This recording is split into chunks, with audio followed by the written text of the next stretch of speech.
সম্মানিত মৎস্য খামারি ভাই ও বন্ধুরা, আসসালামু আলাইকুম। দেশ এবং প্রবাস থেকে এই মুহূর্তে যারা আমার এই ভিডিওটি লক্ষ্য করছেন তাদেরকে জানাই আন্তরিকভাবে শুভেচ্ছা ও অভিনন্দন। বরাবরের মতো আরও একটি নতুন ভিডিও নিয়ে হাজির হলাম আপনাদের সামনে। আমার ভিডিওটি যদি ভালো লাগে এবং আমার চ্যানেলে যদি নতুন হয়ে থাকেন তাহলে চ্যানেলটি সাবস্ক্রাইব করার জন্য অনুরোধ রইল। এই মুহূর্তে আপনাদের সামনে হাইব্রিড মাগুর মাছ নিয়ে বিস্তারিত কিছু কথা বলবো, যা আপনাদের খুব উপকারী আসতে পারে। তো ভিডিওটি না টেনে সম্পূর্ণ ভিডিওটি দেখার জন্য অনুরোধ রইল, কারণ ভিডিও টেনে টেনে দেখলে বিস্তারিত বুঝতে পারবেন না। তো গাইস, দেখতেই পারছেন এই মুহূর্তে ভিডিও স্ক্রিনে দেওয়া যে মাছগুলা, এটি হচ্ছে একটি অরিজিনাল চকলেট কালার হাইব্রিড মাগুর মাছের পোনা। এটি বিদেশি জাতির একটি হাইব্রিড মাগুর মাছের পোনা।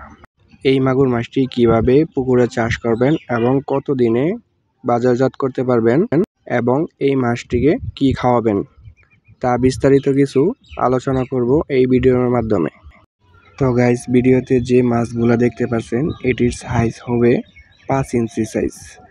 এটি 150 পিসে 1 কেজি ওজন হবে। তো যারা এই সাইজের হাইব্রিড মাগুর মাছের পোনা চাষ করতে চাচ্ছেন অবশ্যই আমার ভিডিওটি লক্ষ্য করবেন এবং ভিডিও স্ক্রিনে দেওয়া নাম্বারে কল করে আমাদের সাথে যোগাযোগ করতে পারবেন। আমরা সারা বাংলাদেশেই হোম ডেলিভারি দিয়ে থাকি। তো গাইস, এই মাছটির প্রধান খাদ্য হচ্ছে মরা মুরগি, মুরগির লিটার, মুরগির নাড়ি ভুঁড়ি, পান্তা ভাত ইত্যাদি। তো আপনারা যদি চান তার বিকল্প কোনো খাবার খাওয়াবেন তাহলে কিন্তু নারিশ 0.2 এবং 0.3 খাদ্যটা খাওয়াতে পারেন। এই মাছটি পুকুরে চাষ করতে হলে আপনার পুকুর কোনো ধরনের প্রস্তুত গ্রহণ করতে হবে না, কারণ এটি হচ্ছে একটি আফ্রিকান জাতের হাইব্রিড মাগুর মাছের পোনা। এটি যেমন তেমন পুকুরে আপনি চাষ করতে পারবেন এবং ময়লা আবর্জনা পুকুরে চাষ করতে পারবেন। এই মাছটিকে কতদিনে বাজারজাত করতে পারবেন? এই মাছটিকে 2 থেকে 3 মাসের মধ্যেই বাজারজাত করতে পারবেন এবং 2 থেকে 3 মাসের মধ্যেই কিন্তু 1 থেকে 1.5 কেজি ওজন আনতে পারবেন।